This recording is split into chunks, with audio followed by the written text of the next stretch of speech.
I call it throwing spaghetti at the wall, where you just try to figure out what's working and what didn't. And so we offered every service under the sun. So at Oasis Face Bar, we have a motto that's we're relationship business first and then skincare. So I figured, if I can do it, I can train other people to do this too, and then they can leave their corporate jobs too, and they can be business owners. Sometimes you just gotta jump and you just gotta do it, because while you're thinking about it, somebody else is doing it. I don't have the expectations that everything's always gonna be perfect. When I write my first book, it's gonna be called What Will You Sacrifice? The Noti presents Growth Diaries, the fascinating stories behind the best brands in beauty, wellness, and fitness. Hosted by Sudhir Koneru. In today's world, everyone is on the go, trying to make the most of their time and their money. But when it comes to skincare, does efficiency mean you're compromising on quality? Well, when it comes to Oasis Face Bar, the answer is simple: absolutely not. Oasis Face Bar has been shaking up the skincare scene since 2018, providing a revolutionary spa experience that brings facial treatments outside the traditional spa seating, making it more accessible for busy everyday life and a bit easier on your wallet.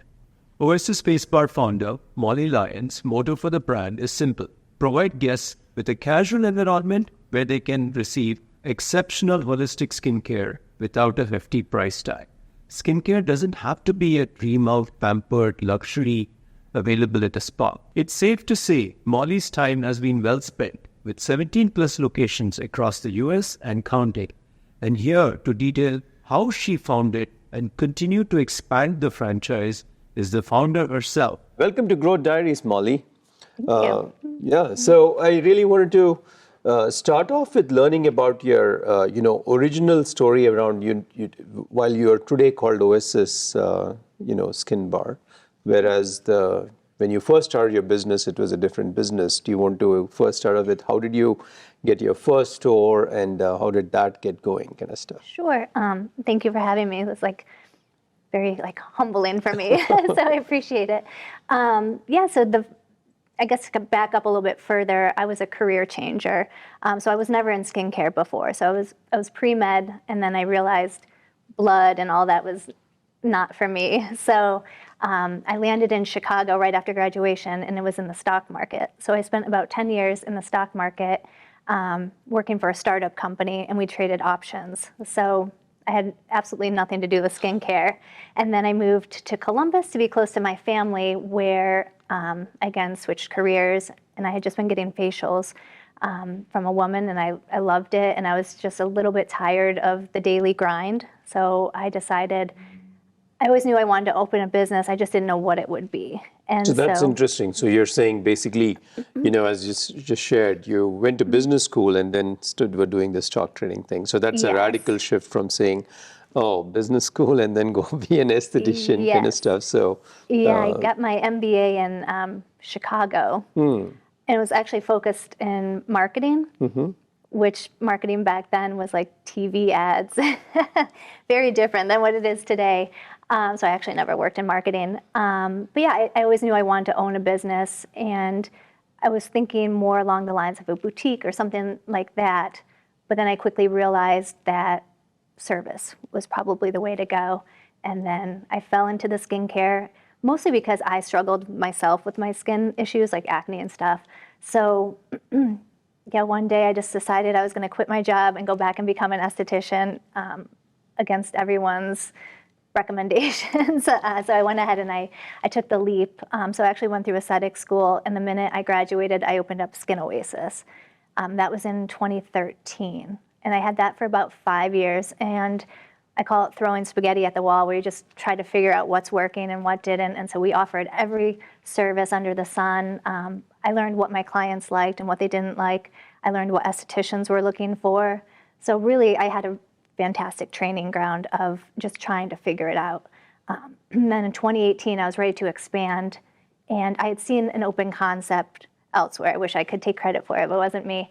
All the cool things are on the coasts, and they trickle into the Midwest where I am. So I was going to see if it would work in the Midwest, if it would take off. So I started very small, 3 chairs in downtown Columbus, And in about 3 months, we were making more than it took me 5 years to make at Skin Oasis. So you took the 5 years was literally your training ground to learn everything about the industry and be hands-on, as you said, Yes. trying all kinds of things and exploring what works and what do customers want. Yes.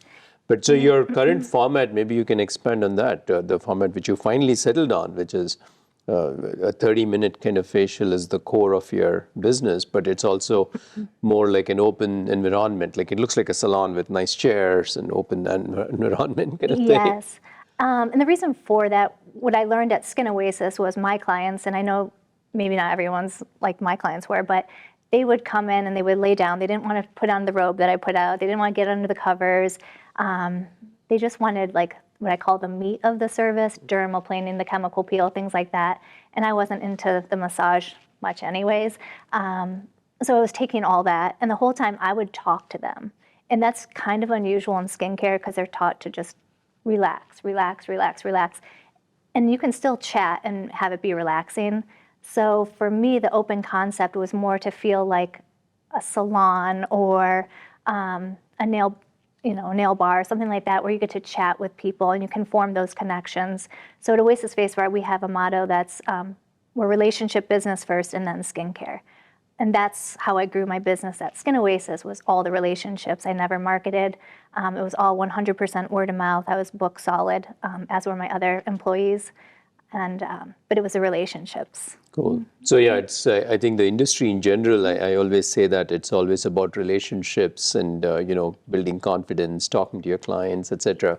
So I guess bringing that to the skincare space is something new, because that's not a place where people may be doing that as much. Absolutely. And the open concept, like when I walk into one of our locations, I want it to feel lively. The music's a little more upbeat. People should be chatting, because that's how you form relationships.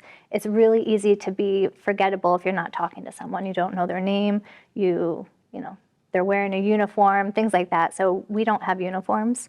I want people to bring their own personal style and have some personality. So we don't have uniforms. Everyone has their own kind of cool vibe.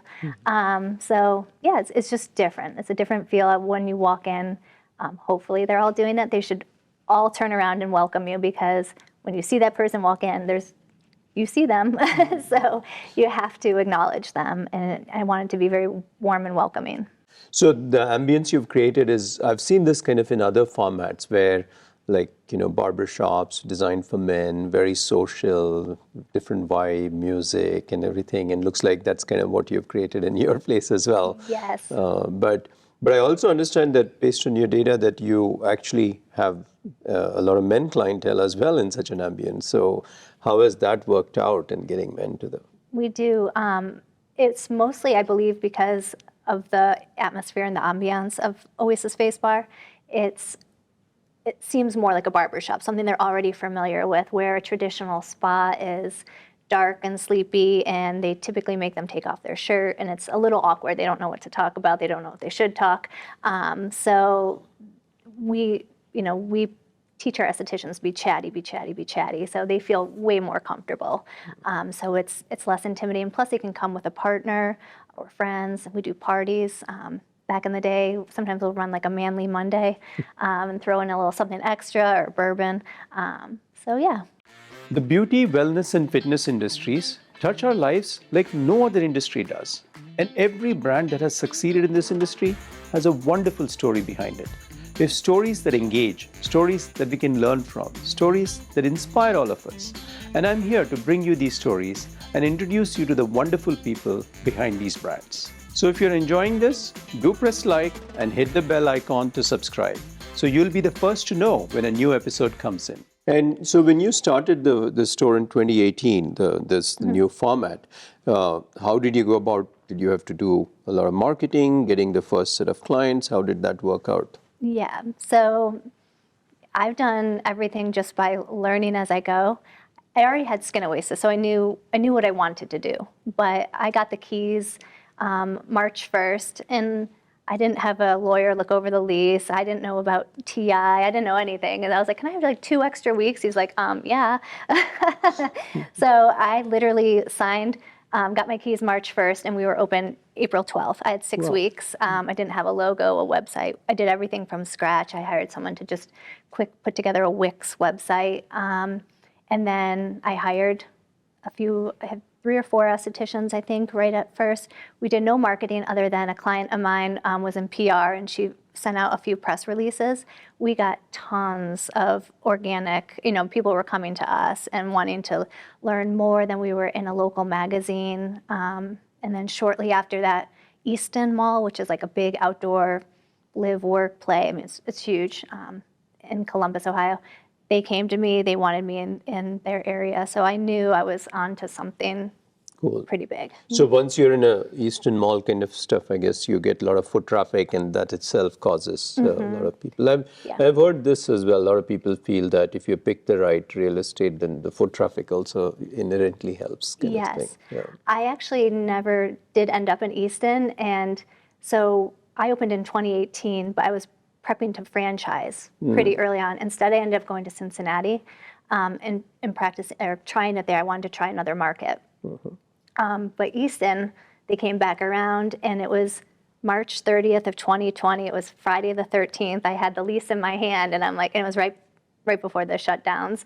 I saw it like coming, and I'm like, oh, and Friday the 13th. I was like, I think I'm going to hold off on this one. So I never signed the lease. So we never ended up opening there. But yeah, I became a franchisor March 30th of 2020. Okay, so that was a tough window to be, like the COVID window for you, because you were early in your kicking off. So how did you navigate that window with your stuff, everything? Yeah, so, seems like a lifetime ago, but in March of 2020, I still had Skin Oasis, and then I had Oasis Face Bar Columbus, Oasis Face Bar Cincinnati, and then I also opened one in Worthington, which is a suburb of So you had 4 stores then? So I had 4, all owned by me, and about 16 employees going into the shutdown. I thought we were going to be shut down 2 weeks like everyone else did. And I had one woman was managing the Worthington location. We had already kind of figured that she would eventually take over ownership when I legally was able to sell her one. But going into the pandemic, we had to shut down, obviously. So we preemptively shut down, and we announced that we were going to sell facials in a box, do a pre-sale. $25. I didn't even know what it was going to look like or what it was going to be. So in the beginning, it was a white corrugated box with a stamp on it. And we sold, I think, $3,600 the first day. And we sold $40,000 the 2 months we were shut down. Wow. And every penny went to the estheticians. Okay, wow, that's nice. That's an innovative idea too. Everybody had to do something to find revenue to be flowing in that window. Yeah, by the time people were catching on to what we were doing, we had already then worked with a graphic designer. We got a custom-made box that looked much prettier than the white corrugated box. We had a whole system. Half the estheticians would drive out and hand deliver all the boxes. Some would put the labeling because we couldn't all be together. So we had this little system. Half of them would email people and say, thank you for your order. We got through it. Cool. And so did you have memberships from the very beginning, or when did you explore and experiment with memberships, even with Skin Oasis or later? Yep, I've always had memberships right from day one. So at Skin Oasis, again, I never did any advertising. Back in the day, Groupon was very popular. So I started with a Groupon, and I was barely making any money off of Groupon. So I tried to keep my membership real low so that it wasn't too much of a change for them. And it worked. Almost every single person signed up, and then slowly I incrementally would increase it. But again, it was the word of mouth. It was, people loved it. They would tell somebody. We stopped doing Groupons and everything. But yeah, the membership was always from day one because it worked really well for us. And so during COVID also, because you had memberships, customers were still paying for their membership, but they redeemed those credits later on. Yep. So we're very client-centric. So what we did is I emailed all the members, and I said, we will send you a facial in a box. You'll still get your credit for a membership if you will keep it going.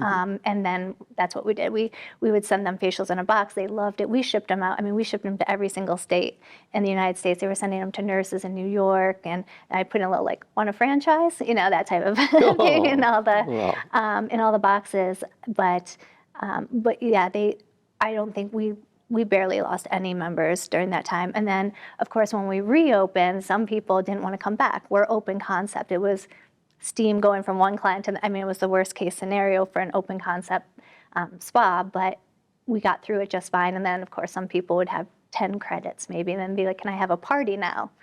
Absolutely. You spent the money and you stayed with us. So it's like, the whole thesis of memberships is, I've seen this again and again, whichever business has been membership during COVID, it was good, but also generally they've become very robust businesses kind of thing, right? Yeah. Great. And so when did you always think that you were going to franchise, or you said you always knew you wanted to own a business? So you had 3 stores and you were running it. So you did achieve what you had started off for. I don't know from day one that I was thinking franchising per se, but prior to even opening up Oasis Face Bar, like with Skin Oasis, what would happen would a lot of people would come, other estheticians would come in and they would be picking my brain, and then I'd come to find out that they were estheticians. And so I was naturally just kind of consulting and giving people advice on how to run their skincare business. And so, which I really enjoyed. And so, but then it kind of became something like, if I could do it, like very scrappy, what I did was I just took, with Skin Oasis, we were using Square, and then Square would offer capital. And I took $20,000 and opened Oasis Face Bar. And it turned into something much, much, much bigger than that. So I figured, if I can do it, I can train other people to do this too. And then they can leave their corporate jobs too, and they can be business owners. And, and then we have this club, And so I kind of set out to create this club of, hardworking entrepreneurial types. And so, so I had my first franchisee before I was even like franchising practically. And almost, not all of our owners, but most of them were former clients. So they come in, they love it. I want to own one. And so we've grown 100% organically. Haven't spent a single penny for franchise development to date, which is. That's impressive. So you didn't, I'm sure we had that deep end format show. I'm sure if it was that time, you would have stood out as a good format to invest in. So obviously it was, you have had an impact in terms of helping a lot of women entrepreneurs by making the choice to go franchising. I mean, the other option would be raise capital and own all the stores yourself. And so as you said, you're creating this group of people who are all the community together, who are the owners, who are very passionate about the skincare. But give me more color in the sense that, how, because you came up with a new format, how expensive or easy was it to get this going relative to a traditional skincare, and what made it more easier for these people to sign up for a franchise? Yes. Again, you don't know what you don't know. And so back in the day, what we did was we would go into a retail space because it's open, it's easy. So there were plenty of retail spaces available, and we need water for the esthetician. So we don't want permits, so we don't have to. I don't know if I can say that on the camera, but we would just tap into the bathroom wall, basically put a sink and call it a day. And so our build out was very minimal in the very beginning, and very small spaces with very low overhead. And as we've grown and progressed, it has definitely changed, and the build out is a little more expansive now. And we have a beautiful new redesign that we're launching in the next franchise, location that's going to be opening. But we do keep the costs relatively inexpensive in the grand scheme of franchising, and if you look at other skincare brands. And it's mostly because the open concept, we don't have to have all these different rooms. The way we pull our back bar is a little bit different. We don't have to stock every station. There's little different things that we've really honed in on to keep the costs lower. But we do invest in good equipment. Cool. So it's good that, I guess the format changes the structural costs and operational costs as well, as you said, because it's like one place, so you don't need a separate back bar for every room and all that. And we cross-train. Our estheticians know everything on Zenoti too. They work the front desk. They can do everything. So it helps quite a bit. Yeah. Managers as well, they can jump in and do services. They're estheticians. So as you get these franchisees open and they're running, and how do you support them to make sure? Because as you said, many of them are either a customer or esthetician background, and they are now running a business. Luckily for you, you went to business school, and that helped you out in terms of starting a business and knowing how to track it. So how does the early days of helping them to know what to monitor? And Yeah, I mean, I wish I could say I was, I'm definitely the visionary, I'm not the spreadsheets kind of person. But in the beginning it was, learn by seeing and doing. So my first franchisee, she actually managed a location for about 9 months. So when it came time and I was able to sell her a location, the onboarding was so easy. She already knew how to do everything. So the training was minimal. Then I didn't even want to try to open one in 2020 because I just didn't know what the world was going to, I couldn't in good faith sell a franchise. But she really wanted that one, so I let her. But yeah, it was like a lot of hand holding. I did a lot of like one-on-one stuff, just teaching them, whatever system we were using at the time and how to work with their estheticians and learn about skincare. I mean, I did everything. I was a one-man show up until about May of 2023. So I would ghostwrite when someone would call, like email and have a skincare problem and the owner's like, I don't know what to do. I would ghostwrite it, send it back to them. I would go out and train their teams. So I was doing it all. And then the fall of 2022, I onboarded 5 new owners pretty much almost all at the same time. And that's when I was like, oh my gosh, I need more systems, I need structure. And that's when I started to look for someone for operations. And that's when we've switched over to Zenoti. It became very apparent to me when we were doing cross-center redemptions and I was manually doing everything myself. But in the beginning, the onboarding process was kind of me just trying to take everything that's up here and verbally show or teach somebody. And now this last 2 years, we've put a lot more systems and structure and brought more people in and more help and using more software, places where they can go and gather the things that they need. And it's become much more systematized. And we're still in the relatively early stages, so there's always room, but we can pivot. That's the beauty of being relatively small still is I'm not somebody that's going to stick with something if it's not working for us. And at the minute it's not working, it's time to move. And some of the owners are like, can we slow down here? But you got to keep going, And I will roll something out, maybe a little bit before we're ready. But I'm also, sometimes you just got to jump, and you just got to do it because while you're thinking about it, somebody else is doing it. Growth Diaries is brought to you by Zenoti, the software trusted by over 30,000 salons, spas, med spas, and fitness studios. You've always, looks like from what we discussed earlier too, you've been really open to experimenting with anything very quickly so that you know and learn from it and realize, does this work or not? So it's okay if some things don't work out and you move on, but yeah. Yeah, absolutely. I've learned a few lessons, don't roll it out to everybody at first. Now we'll beta test with a few and gather more data behind it so that we can make more, informative decisions and stuff for everybody. And then they feel, for me, I can go off of my gut feelings a lot and my intuition and make a decision, but we're a data-driven world. So some people are like, I need to see the numbers. And so we are. So when it comes to employees, right, you said like the staff in your place don't need to wear uniforms and it's very different. And so how has the journey been finding staff and growing them or, for your franchisees as well, supporting them and saying, how do you go about doing this? Definitely COVID changed things for sure. I think almost anybody can agree to that. But we hire, I can train anybody on anything. We can. But I look for, I call it the cheerleader, not necessarily. The person doesn't have to be a cheerleader, but I want that person. When you walk in, you feel their energy. They're excited to see you. They're excited to be there. You can't train that stuff. And so we tend to look for people that are a little more outgoing, a little more exuberant.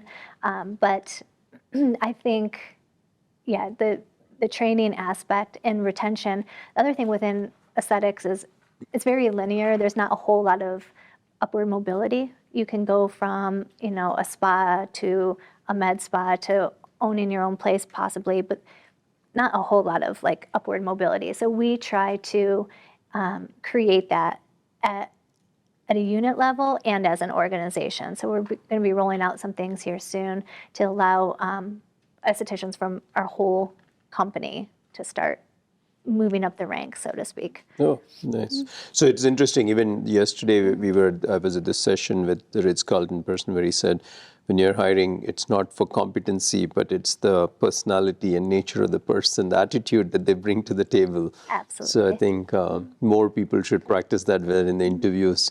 Like you said, you're focused more on what kind of a person is this. Yes. People are far more likely to leave a bad review before they're going to leave a good review. It's just the nature of what it is. And someone also said at the conference, I believe, like it's not a matter of like, people won't remember what you say, will always remember what you do.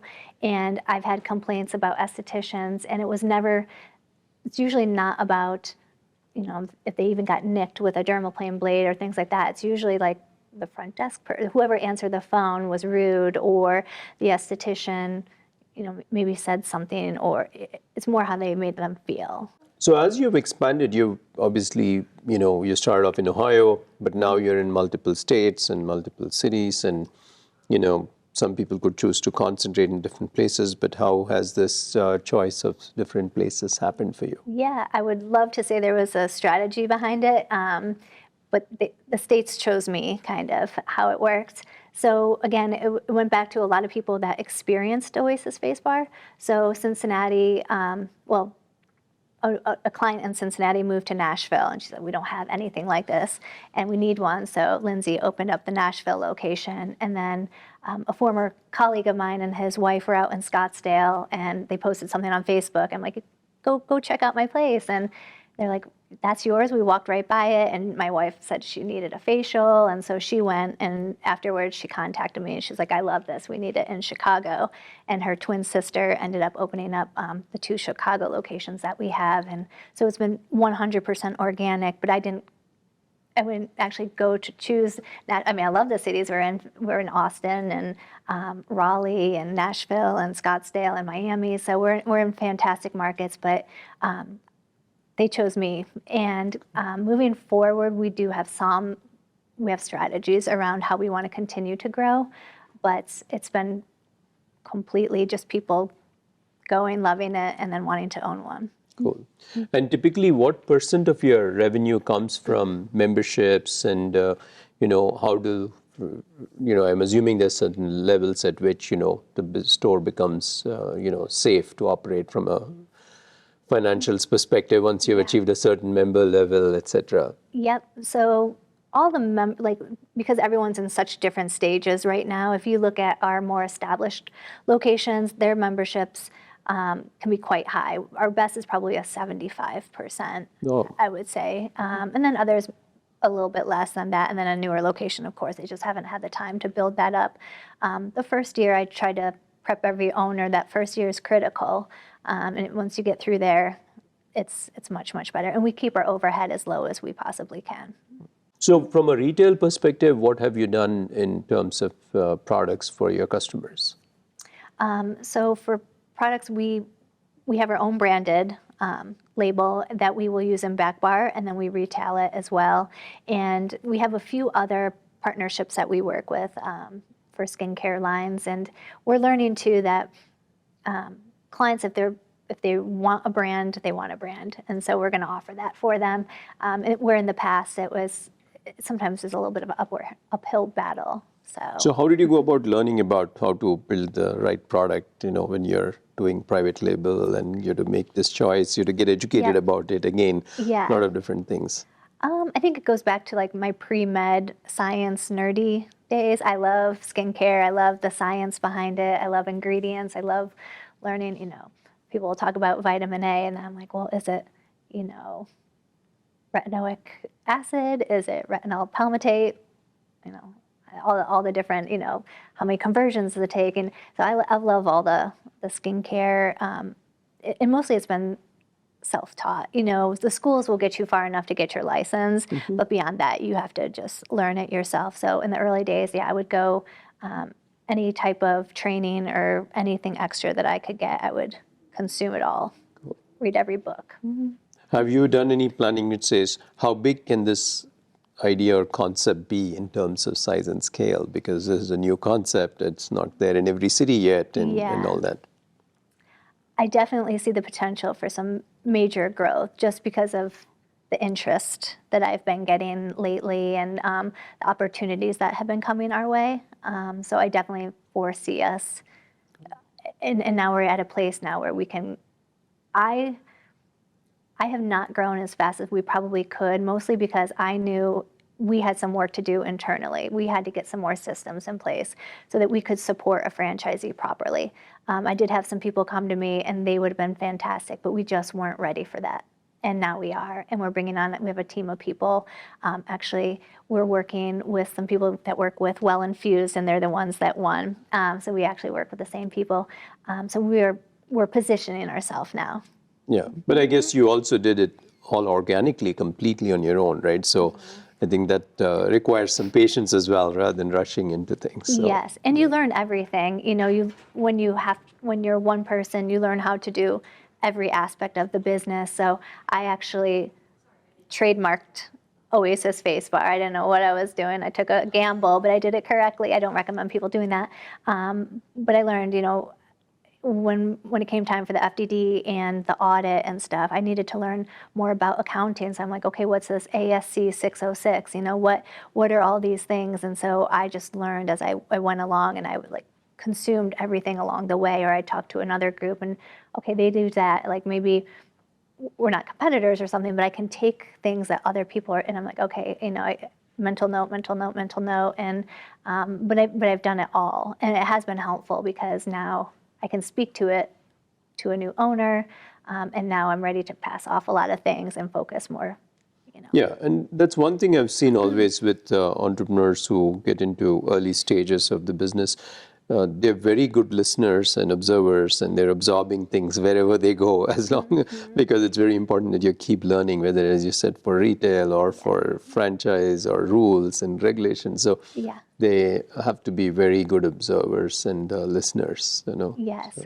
And the other thing too, you have to be okay failing. One of the owners on a panel said it, and it's funny, at our conference, I had my little pep talk to the owners, and I said, we had a conversation with a now new owner it was around Mother's Day. And I said, the one thing my mom did is she let me fail. I failed and failed, and Mom, what should I do? And she's, Molly, I can't tell you what to do. I can't, you got to make that decision. And so I would, and it would be the wrong one. And then I'd figure it out. I'm like, okay, that didn't work. But I was never scared. So people thought Oasis Face Bar just kind of came out of thin air one day, but it was 20 years of failure. I tried my hand at blogging and different things, and anything that was popping up, I tried it. It wasn't until I 100% committed to skincare. I quit my job, I learned it. There was no plan B, and that's how I was able to get to where I am. Yeah, that's good parenting advice too. Your mom did something right, because I think as a parent, I myself also was always concerned about my kids failing, so I would be more protective. Yes. I think it's better not to be as protective and let them be kind of stuff. Absolutely. She's probably mad that I said that, but it was a fantastic lesson, because people don't want to talk about the failures. They only want to talk about the successes, but you don't learn from a success. You learn from everything else. Yeah, great. So tell me, is there a particular trait that stands out which you think, is the reason for your success in building Oasis? I think so. So we use something called Zoracle, and it helps us kind of with personalities, but all different things. There's all these different metrics that it looks at, and I took it myself, and it said, I like a challenge. And I think that has been very helpful for me, because when things start going wrong, that's when I'm at my best. When COVID hit, it was like we're rolling out the boxes. I don't choke up. That's when I'm actually at my best, and I think that has been incredibly helpful. Right. very resilient. Yeah, but I think that's so true even for us. And they say that whenever there are challenging times, the successful entrepreneurs are the ones who actually take advantage of the challenge versus, because everybody has that. During COVID, everybody had the challenge. So those who stand out are those who say, I'll step up to the table now. Yes. And I embrace change. Change to me it's fun and exciting, and that's helped me continue. Like I said, it's so easy. There's some psychological word for it, I'm sure, but when people start investing time and money into something, they're like dedicated to it, so they don't want to leave and they just stick with something for too long. Well, I don't.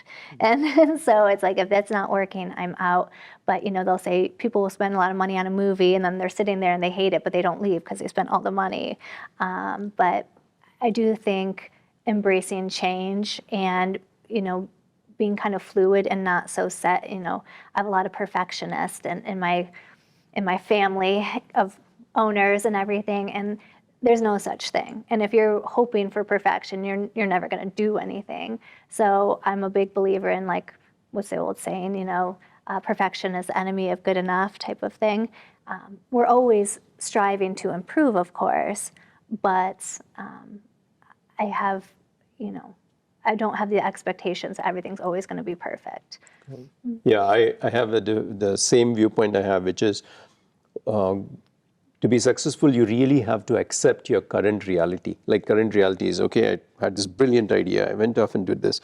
You accept reality is not working, and then you're okay, because otherwise it also causes stress, because if you don't accept it, then you keep fighting it versus saying, no, I accept that this doesn't work, let's move on. Yes. Yeah. Growth Diaries is brought to you by Zenoti, the software trusted by over 30,000 salons, spas, med spas, and fitness studios.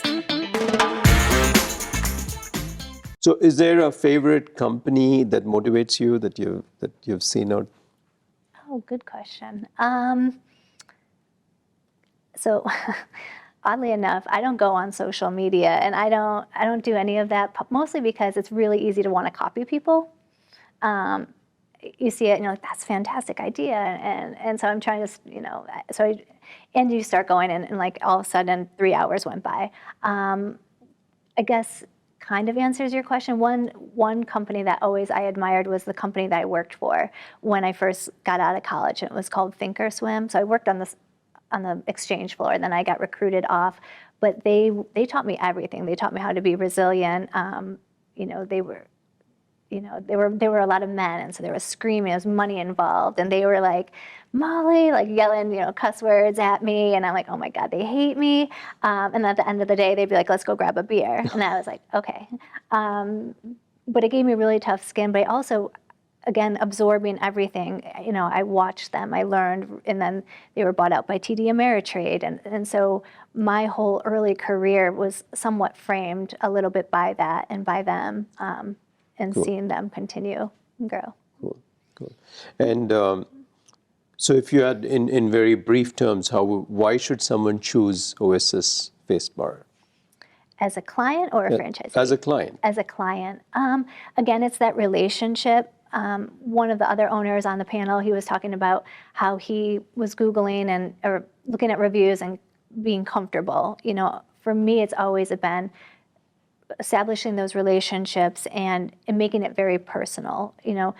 Do I want the estheticians to be sharing everything about their lives? Probably not, but it makes you more relatable when you can actually share stuff about yourself. So I do want them to open up appropriately, but I do feel like people come to us because they want to relax and they want their skin taken care of and all of that, and at an affordable price, and make it a ritual, a monthly thing. But at the end of the day, I want them to feel like they're excited to come in. Much like a hairstylist, you go in, you're like, oh my gosh, I can't wait to hear about her, drama with her boyfriend or things like that. But I do want, I want someone to look forward to their time at Oasis Face Bar. Cool. So it's like having, many people have a great relationship with their stylist and, look forward to the monthly thing, kind of thing. Same way, I guess here they have a great relationship with your people, with your staff. Absolutely. We have great retention. we're rolling something out, and some estheticians had to apply, but they couldn't apply until they've been with us for a certain amount of time. And a shout out to Jordan in Chicago. She's been out there since day one. Scottsdale, we started with 3 estheticians. 2 are still there. We're going on 4 years, January. Nashville has Sunny still out, from day one. And so it's incredible in this industry with a high turnover rate that we have had such great retention. I guess it goes both ways. It's great for the client, it's great for the provider to have those relationships. Yeah. And I try to have relationships with them as well. I mean, I don't know how many estheticians we have now in our system, but I know almost all of them. Cool. Do you have a favorite book that you've enjoyed in the past? Yes. Gosh, there's so many. I love the Malcolm Gladwell books, Tipping Point and things like that, more businessy related stuff. There was one called E-Myth Revised, I believe. That one I enjoyed reading because it talked about doing versus, you could be a great baker, and then all of a sudden you go open up your own shop, and now you got to be the baker and the accountant and the marketer and things like that. And so that was a good one early on for me to read. Great. And if somebody was starting off today in, let's say, in the skincare space as an entrepreneur, what advice would you have for them? Goodness. I think, so I jokingly say, when I write my first book, it's going to be called What Will You Sacrifice? Everything's a sacrifice, and people don't want that. I mean, they just want everything all at once. And if you're leaving corporate America and you're going to go start up your own, you're going to be giving up money and you're going to be giving up time. If you're joining a franchise system and you're leaving the corporate America, you're probably going to be giving up money and time and things, at least initially. And my son, who's now 8, I call him my business partner. But when I opened up Oasis Face Bar, he came with me everywhere.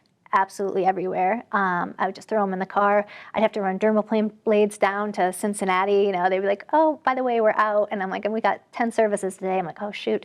So I'd throw them in the car. And so I think you have to be, you have to be willing to give up some time, or you have to be willing to give up money and time and all of that. But you have to make a sacrifice. There's always going to be a sacrifice. Yeah, I think especially with kids in particular, if you're at that point where you're bringing up kids and bringing up your business, it can be very challenging. Absolutely. Yeah. So Molly, thanks a lot for being part of the Growth Diaries. And it's been very inspiring for me personally to see that you have been so willing to, just leave your corporate life, take a leap and on a gut feeling and start off a business. It's not easy to make such a call, as you said, in your own family. People were like, are you sure, kind of thing. And on top of it, to build a business of the size you have, but completely organically without, raising capital, investors, it's impressive. So I think a lot of people can learn that there are multiple paths to go. And now that you're at the scale at which you are, gives you so much more flexibility to say, where else do you want to go? And I wish you the very best with scaling your business. Thank you so much. Yeah, it's been fantastic to be here. And again, very humbling, and feel very appreciative to be here. Thank you. Thanks. Growth Diaries is brought to you by Zenoti,